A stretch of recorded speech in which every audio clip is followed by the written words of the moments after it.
घर के ऊपर खड़ा हूँ, ये सामने अभी अभी धमाका हुआ है, अभी अभी सरगोदा एयरबेस। ये जी बिल्कुल अटैक हुआ है, ये देख सकते हैं। भारतीय फौज की तोपों को ऐसा खामोश किया जिसे तारीख हमेशा याद रखेगी।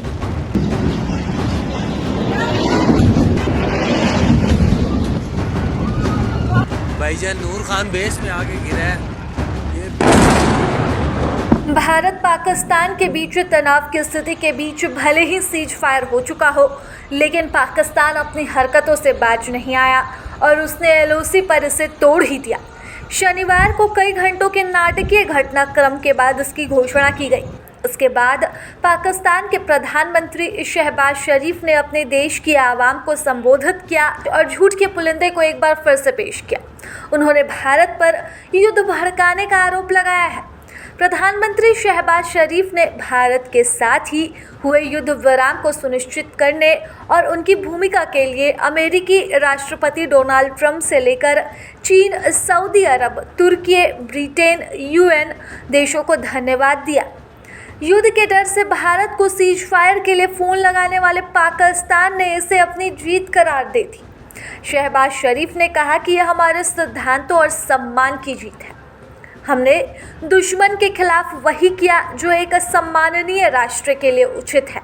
यह सिर्फ सशस्त्र बलों की नहीं बल्कि पूरे देश की जीत है।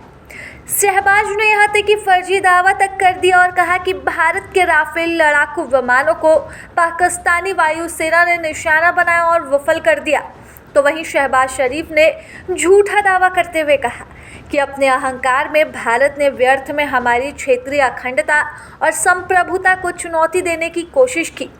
ड्रोन और मिसाइलों के जरिए निर्दोष लोगों, मस्जिदों और नागरिक आबादी को निशाना बनाया और हमारे धैर्य की परीक्षा ली गई, जबकि भारतीय सेना ने साफ कहा कि उसने सिर्फ और सिर्फ आतंकी ठिकानों और सैन्य ठिकानों को ही अपना निशाना बनाया था।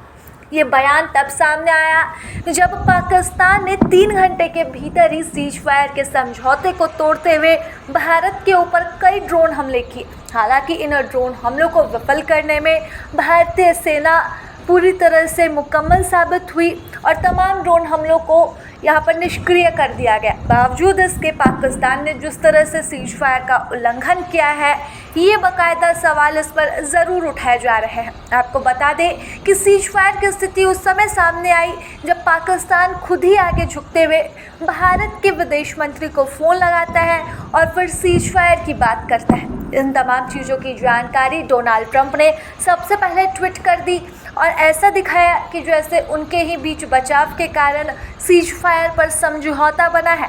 हालांकि दोनों ही देशों ने बाद में खुद सामने आकर सीज फायर समझौते की बात कही और कहा कि जल्द ही हम इस पर बात करेंगे, लेकिन फ़िलहाल तब तक के लिए दोनों ही बॉर्डरों की तरफ से कोई भी फायरिंग और जवाबी कार्रवाई नहीं होगी। हालांकि यहाँ पर सीज फायर पर भारत ने एक शर्त रख दी कि वहाँ से अगर कोई भी आतंकी हमला होता है तो इसे एक्शन टू वॉर करार दिया जाएगा। यानी कि भारत ने साफ कर दिया कि अगर कोई भी हमला होता है तो अब सीधे युद्ध का आगाज़ हो जाएगा।